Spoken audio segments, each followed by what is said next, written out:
Ito po, dahil SB19 is really rising right now, what is your thoughts? Kuwari, nandun sila, mag-guest sila sa Singaling.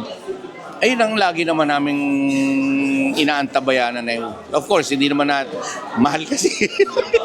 Parang mahirap.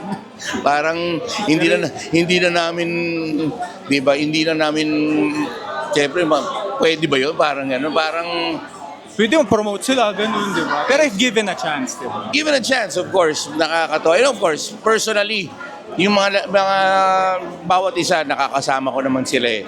So, mabait na mga bata. Pero sa show na, pero if you're talking of makasama sa Singaling, bakit hindi? Di ba? Hopefully, isa rin sila sa magpaangat talaga worldwide dahil nandun na sila eh, no? At ayun, it's a good thing na nakikita natin sila, nagja-judge sila sa ibang mga shows para nakikita yung personality ng bawat isa. Pero yun nga, pag Singaling, pag sumali sila sa Singaling, yung mga kalokohan nila, mas makikita. Yun na nga yung gusto makita rin ng mga tao, yung talagang iba yung sense of humor, di ba? Yes. Ayan. Last question ko na lang sa Randy. Ano yung masasabi nyo ngayon na hindi maulan tapos masasabi na hindi ngayon po? Ano ang? Masasabi nyo Singaling na ang daming mga artista tapos makikita nyo po ngayon.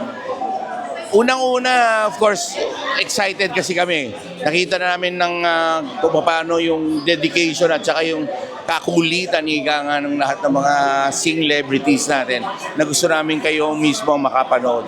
Dahil yung season 1, if you're talking the season 1, na nakita natin yung kulit nila, hindi mo ina-expect na action star o kung ano man, pero and yet, nakikita mo, ang galing pala kumanta. So, ganun din. Kahit tulad yung sinasabi, di ba kanina, si Gas Abelgas ko. Yung mga ganun. So yun ang mga expect the unexpected nga. Tapos ito ngayon, nandito ngayon sa lugar po ngayon, tapos umuulan po ng ganyan. Ano no? Umuulan po ngayon, nakikita nyo man sa ano ngayon po ngayon. Umuulan? Opo sa ngayon, tapos video po sa Singaling. Ano? It's a prank po, Sir Randy. Umuulan? Si Sir Ariel, sinakala ko, si Sir Randy, nampasa ko lahat na. Ano ulit doon? Umuulan. Sir Randy, dahil dyan, invite na lagyan na. Totoo na to. Ito, it's a prank.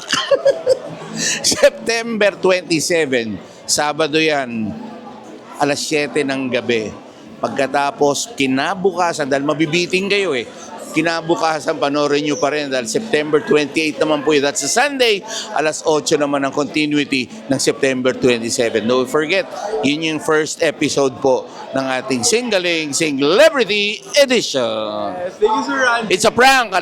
Actually, lahat ng sinabi ko, it's a prank. Lahat pala eh.